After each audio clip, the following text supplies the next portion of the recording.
Welcome into MLB Odds Checker video Saturday preview. It's new here. John Laghezza, Drew Martin. We are previewing the Saturday slate. It's Friday right now. Early look. John, one of my favorite days, if not my favorite day of the week. Always good to see you, buddy. Love it, man. Yeah, for real. I love doing this show with you, Drew. And I'm really glad that we're kind of going to take a new angle and get it out a little bit earlier. And we're going to kind of leave this fruit on the vine, right? Let it ripe. And again, it's going to lead into something hopefully we get to talk to at the end, and that's closing line value. You know, there is value in getting your picks out early, doing your analysis early, because sometimes you can beat the market. And I think we're going to point out a few of those. And listen, right, this is all about money. This is all about value. And I think we got some of that today. So I'm really excited to get into these games with more than just 2 or 3 hours to spare, right? When we're kind of under the gun, we get to kind of see this, digest it, and then again, digest the way the market looks at it. So let's go, man. Giddy up.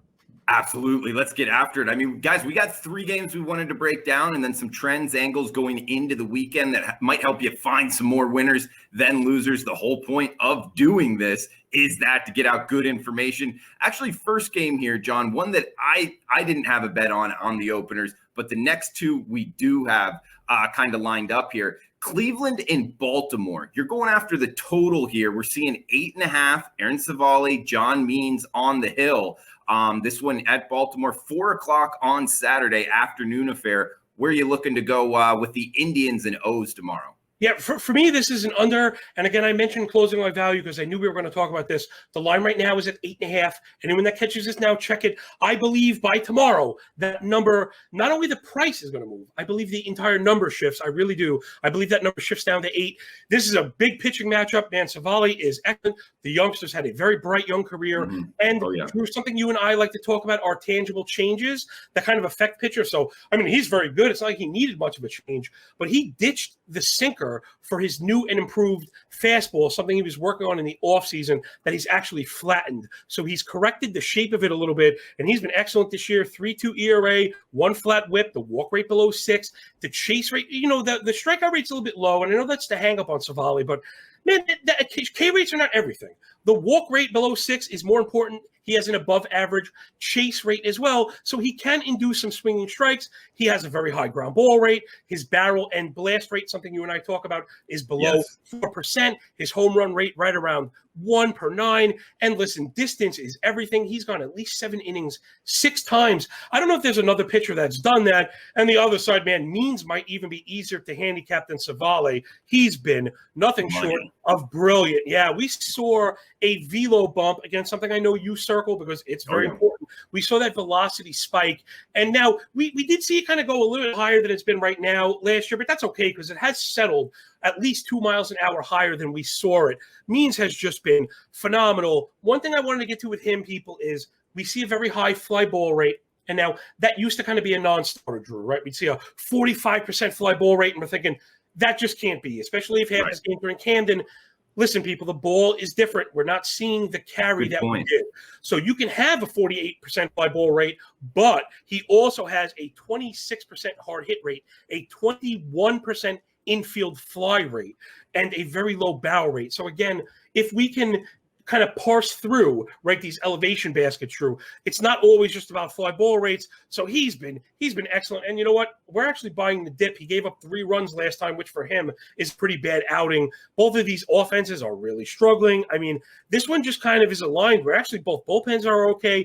Both of them are struggling a bit as of late, but some of the underlying metrics are not that bad. So this one, I'm really surprised to not see this at 8 or even 7.5. You know, we see struggling offenses. We have 2 very good pitchers and ones that go distance, right? Means and Savali, very well. Both might complete 7 innings tomorrow. So those are the things I like to circle when I'm looking for my totals. Again, I'm not much of an over guy, but I do like unders. Give me pitching matchups. Give me unders, Drew. I like this one. I think we clear it pretty easily. This one feels like a 3-1 to me. You know, I don't even think we really come close to that 8.5. Yeah, and guys, probably going to want to jump on this earlier than later when you're watching this because these 8.5s, the hook might be gone on that. Might be 8 by Saturday before. You know, you talk about normalizing home run rate. I'm not a big guy on doing that, John. And then you bring up, 2 good points here. in terms of infield flies, is he's high on it. I don't like to count infield flies and home runs as the same thing. So normalizing fly balls, I've never been a fan of. And John, you bring up the new ball this year. So fly ball pitchers tend to be helped out a lot more than just say ground ball pitchers. That's a good point towards this under as well, John. So good start here on the under. Indians in O's of 8.5. You bring up velocity tick up. That has to do with one of the bets I have circled here. Just bet on it personally on the openers. Guys, if you're watching this a little bit later, we're going a little bit after 4:30 on the Eastern time here, breaking down the Saturday card, looking to do this in the future as well. We got John Laghezza, Cork Stats Podcast. I am Drew Martin on Twitter at Drew Martin Bets. Follow John on Twitter at MLB Moving Averages. The next game here, Seattle Mariners, LA Angels, Alex Cobb, Kikuchi. Talk about velocity bump. Kikuchi, we've seen it this year. He's missing more bats. His velocity is up, John. And his numbers are good overall. So we're getting the Mariners at a, plus 15. Can get them as high as plus 120 out there. Got the slightly better bullpen as well. And Alex Cobb, yes, his numbers, when you just look at, the peripherals are good. I think it's a little bit more smoke and mirrors. And I think the Mariners are going to be able to put up a couple crooked numbers here, John. I like the M's at the plus price as the underdog. Yeah, me too. I'm a little surprised. And again, I wouldn't be surprised again, Drew, when sharp minds get together, we create sharp outputs. that I wouldn't be surprised if this line tightens a little bit. Again, I don't think the Mariners will shift to the favorite, but do not be surprised to see that 120 as a plus 105. Again, that's the benefit to being out in front. Remember, people, Vegas does not predict winners. They just set the point on the fulcrum, right? They set the point on the lever looking for even money. And when sharp money begins to come in, the sharp money here and there is going to be coming in at plus 120 to start in the M's. Man, Kikuchi, not only did we get the velo bump, but again, I really like when pitchers, I don't want to say I like when they change their arsenal, Drew, but what I do like is when they identify a weakness and begin to maximize its strength. I mean, it sounds intuitive, but we really do have a lot of pitchers in the major leagues that struggle with a pitch and become very stubborn and try and beat their head into the wall. We've seen that with a lot of sinker ballers this year. Kikuchi, he started featuring the cut fastball in 2020, and now he's really kind of perfected it this year. He's been just nothing short of excellent. And one thing I want to point out, you mentioned the strikeouts. His K rate is at 25, which is very good. However, I would say the basket underneath it portends even something much better. So he has a 25 K rate, but the swinging strike rate is 14. Now, normally, quick back of the napkin math, you could normally multiply by 2 to get your K rate. So 14 times 2 is 28. So already we're opening the door there. But his chase rate is over 34. His in-zone contact rate is below 83. So all those numbers in accordance matter, Drew, because we're building this profile. You need different avenues. A lot of times people chase a single stat, but if the other team does that well against something you and I talk about, comparative analysis, it matters. So Kikuchi can beat you in and beat you out. And that really matters because LA has really struggled. They're not walking, and they have a bottom 5 chase rate last 7. So you see how we kind of build these arguments. Again, I would definitely want to circle something you said. Cobb is not a gas can. So I'm not really looking for the giant blowout, but I'm not really buying what he's selling as well. I mentioned buying the dip. There is an opposite to that. There is an inverse, and that's selling the rip, Drew. And it's if a price is up really high that we're not really believing in, you could short that. I'm going to look for that to come down a little bit. So again, I don't think we kill him, but I think Kikuchi is getting shorted. Angels' offense is struggling. Mariners' offense is ticking up a bit, right? France is back. Haniger's very hot. And I think they did themselves a favor moving Jared Kelenic back. It was a lot to ask of him to come up into the majors. And listen, the Mariners are winning right now, so it's tough to ask him to come and lead off and kind of charge with a young team. That's a lot to ask of him. I think he's more comfortable batting 6 or 7. He's been looking better. So the M's, and that bullpen, Graveman is back. So the bullpen is back in, all together, and the band is back together. I like the M's a lot. I really do. I have this one as pretty much, a locked win because I do my own pricing, Drew. I had this as minus 115 Mariners. So, I'm off by $45 on the price alone. So for me, I'm smashing this one before it changes. Yeah, I love that. I go through, guys, a lot similar here to John. in terms of making my own numbers, I had the Hems as a favorite as well. And actually, if you're new to sports betting, looking to get into this and make it more than just kind of throwing out a bet every now and again, that's one thing I would tell new bettors out there, John, is go through the night before you look at the odds and go put what you think is the number after doing research on the games and then compare it to where the market closes at. I think that's a good way to kind of get started in this business, John. Love that. It really is, man. It really is a sharp way to do it. I've made the analogy of shopping for groceries.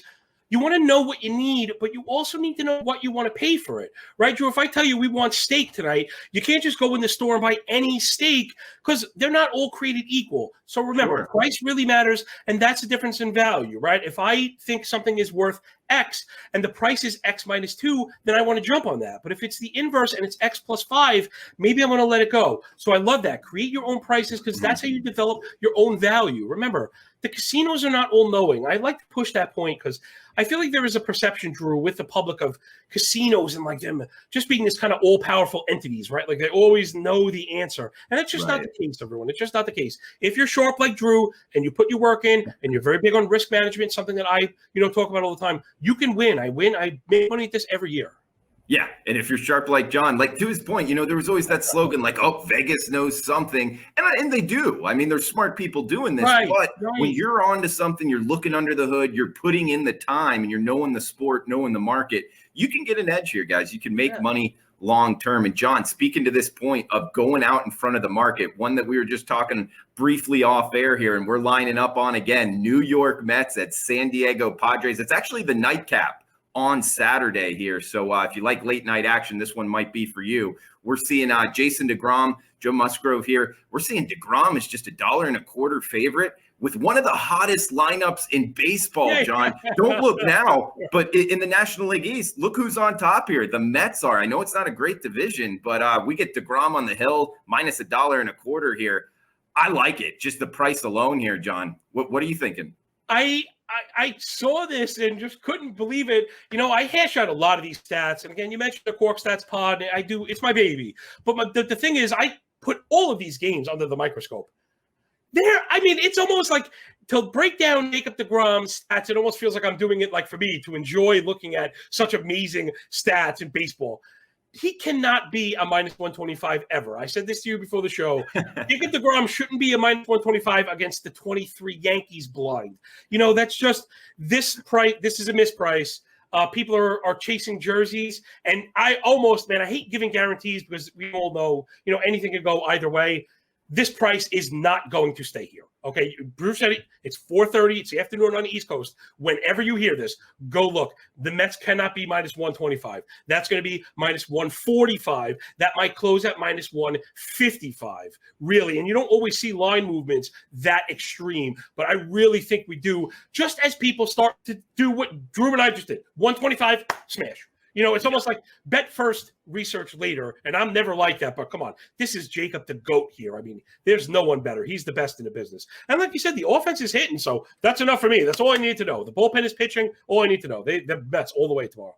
Yeah, absolutely. And as we're talking right now, guys, first fives aren't out yet. I would look towards the first five as well. Padres do have a better bullpen, obviously, depending on the price here. But to John's points, not sure if minus 125 is going to be there by the time you see this video. Hopefully on Friday night. And then on Saturday throughout the day, I could see the Mets just projecting where this line closes. A little bit more pricey than the $1.25 we're seeing right now. Jason DeGrom, no more than one earned run all season long. Man, oh my God.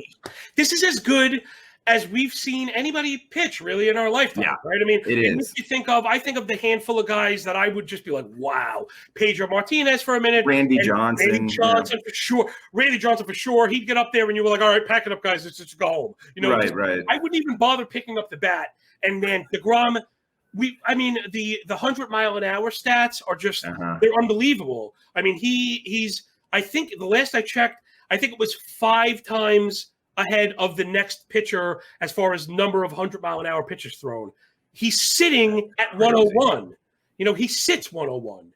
He's unhittable right now. He's just absolutely unhittable. The Padres are not even hitting right now. Granted, Tatis is phenomenal. He's one of the best in the biz on that side of the ball, but Jacob deGrom is the GOAT right now. Yeah, you can't mess with that. Sometimes price is just everything. John, I wanted to bring up one more here. Heading a Mile High night game, 9:10 Eastern, 6:10 Pacific. Oakland A's, Colorado Rockies, Kyle Freeland and Cole Irvin, the lefties going at it here. What about the Rockies home road splits? First off, we're getting $1.25, minus 130 as high as on the A's. Colorado Rockies, you can get them plus 115, plus 120 if you're searching around here Friday afternoon. I like Colorado as the side. I also like the over a little bit here because I don't really trust Freeland, the pitcher for the Rockies. His first two starts, he hasn't pitched in Coors yet. They haven't exactly been great. But just talk about these splits here, John. And actually, the Rockies are waking up a little bit. 19-12 at home at Coors Field, 19 wins, 12 losses, comfortably over 500. And on the road, 4-22. I want to be betting the Rocks a Mile High, and I want to be fading them elsewhere. We get them at home here, plus price. I like this side, John, especially because Irvin, 24 hits in 15 innings. His last 15 innings, he's given up 13 earned runs. Yeah. I don't think that projects well for Coors Field. So I like the Rockies. I also like the over here. But just these splits are absolutely wild. I've never seen anything like it, John. Yeah, now you got me when you said the O word in Coors, and it's over. For me, Coors is an over or nothing.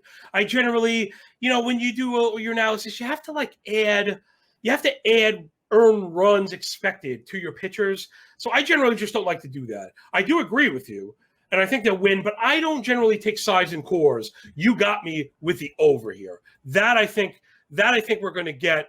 I am a bit surprised to see it where it's at. That's another one. Do not be surprised if that is up a full run. Once people start to get a handle on the fact these offenses are starting to go, they're starting to shift a little bit.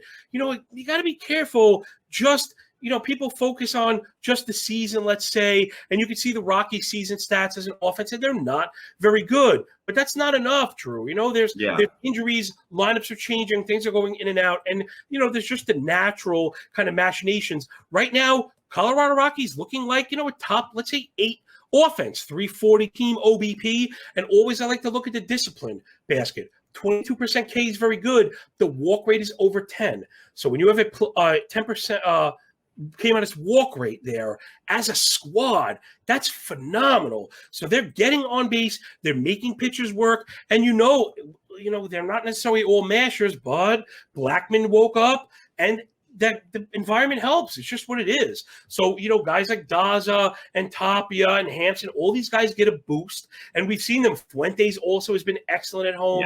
Yeah. So, I love all the offenses at home. The bullpens are not very good. Oakland has shown us a bit here and there in the bullpen, but they're struggling also. The K rate is just too low as a squad. They've got the ball up in the air too often. So, you can get at both of these bullpens, and that's where I think it is. So I wouldn't, listen, Coors is what it is. This one could end up 16-18. You happen to – sometimes these full games overs, we leave them in the rear view once we're 5 in.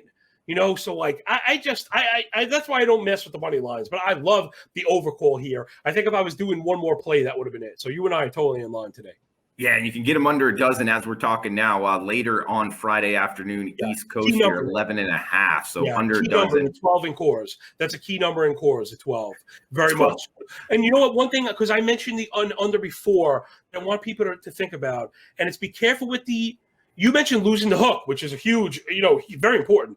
But I'm always especially careful when it brings it down to an even number, right? So be careful with even numbers, people. And the reason I say this is because you end up with one scoring combination, that's a loss. Okay, so let's use the number 8 I mentioned before. If that 8.5 under I want for Cleveland goes to 8, it's a lot less attractive, right? Or more unattractive than 8.5. Why? Because 4-4 you lose. Right. Okay? Even at 8.5, 4-4 is a loss. So that hook really matters, and like I said, especially when it takes you down to an even number, because you could be watching that game 4-3, right, and you figure you're comfortable, but that if the run hits on the wrong side, 4-4 is an auto loss.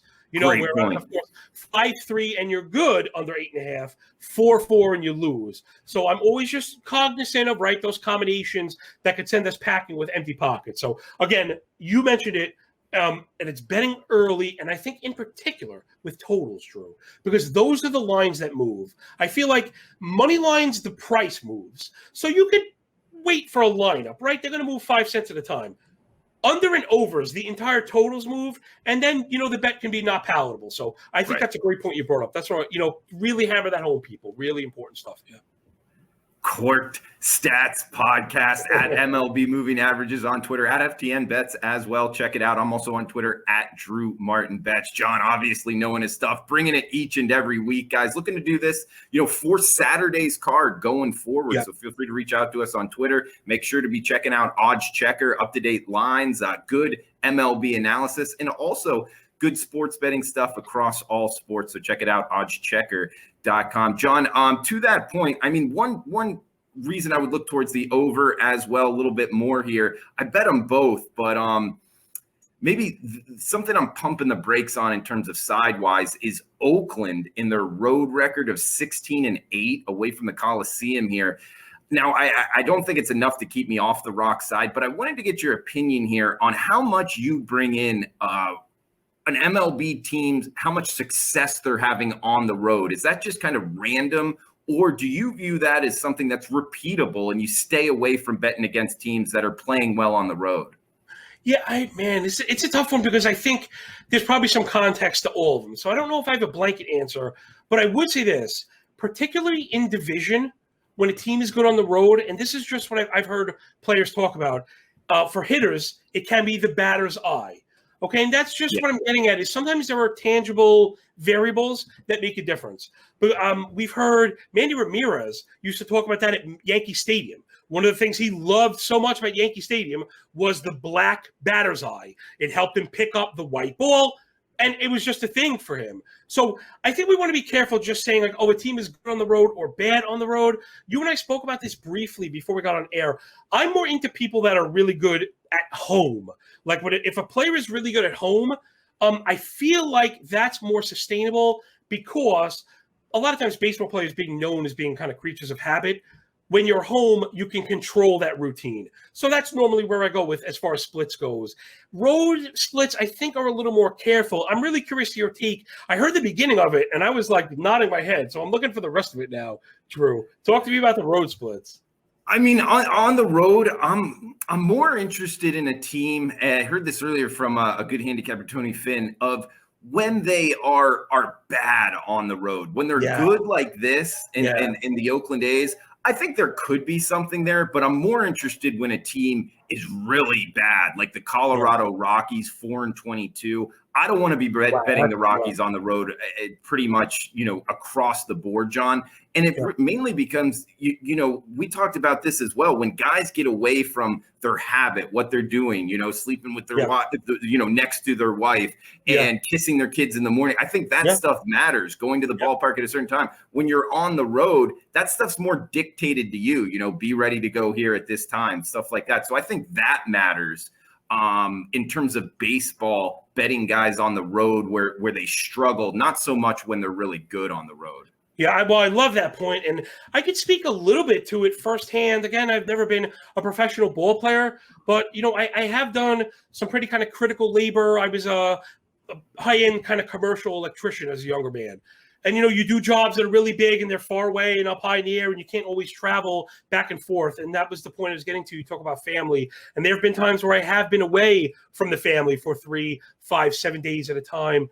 And it's painful. And I feel like the work suffered.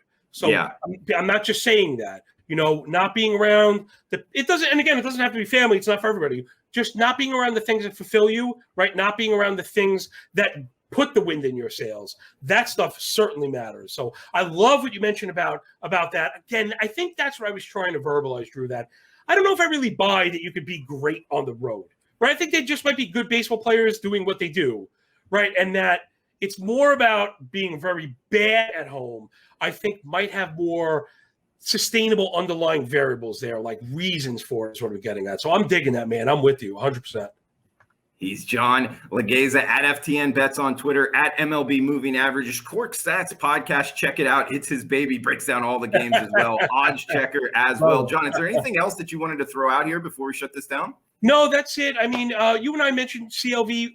off the air and a little Oh, bit yeah. here. And just briefly before we get on the way out, people, CLV is good, and it's very important to identify, right? So I have been known as being a handicapper that, not to say I ignore it, Drew, but I don't subscribe to it the way a lot of people do. And it doesn't mean I don't think that there's wisdom to the crowd. I understand some of these things have been tested mathematically. So I don't, it's not like I ignore it, but I won't bet it blind. I more like it to, for validation of my own moves, and especially with overs and unders totals, right? So some people chase price momentum, and that's just never going to be me. I'm never going to allow my decisions to be dictated by the crowd, because generally I like to go against the crowd. We and you have spoken about that. That's not going to be me. But when it comes to overs and unders, those are prices I like to identify early, because there is wisdom to the crowd, and I think they're going to move those things. So again, I think you're going to see that Cleveland game go to 8. I think you're going to see that DeGrom line move to 155. And then in those cases, the overly patient players, which, listen, I like to pride myself in being patient. I do. But you have to know when it's time to be aggressive. And when it's time to be aggressive is when the price is on that fulcrum I mentioned, right? If we're right on the razor's edge, you have to jump, because that number moves, you might not want it anymore. And I'll be honest, Drew, as much as I like the Mets to win, I'm not betting that 160. I'll tell you right now, I'm not taking that bet at 160. Where 125, I'm going to smash it. So in that case, right, the early action and how I'm responding to my understanding of CLV matters, right? So I think there's just nuance there. I just wanted to get that out there. Some people kind of chase it blind. Some people kind of ignore it totally. And I think the answer is probably somewhere in the middle. I like it. Yeah, I don't bet it blind. I want to be on that side more times than not, on the move. But yeah, I'm with you. Quants that just go through the list and say, beat the line at all costs. I'm not so sure that they're more of the betters and just kind of talking about it, John. Yeah. So that was a good point, man. And guys, that does it for the show. That's all we got for you. I got to keep it under a half hour here. And we always appreciate you joining us. Be back next Friday as well, looking towards the Saturday card. Hopefully grab some winners for you. In recap, John? We got Cleveland, Baltimore under 8.5. We got the New York Mets, which we're lining up on here. DeGrom minus $125, $1.25. Not sure that's going to be out there very long. Seattle Mariners plus the 120 now, even down to plus 115. Market wide. And then I like the Oakland, Colorado game. I like the Rocks plus the points, and also the over of 11.5, over a dozen runs there. So for John, I am Drew, guys. Thanks for tuning in. Make sure to check out oddschecker.com, guys. We'll be back next Friday. Best of luck with your bets until then.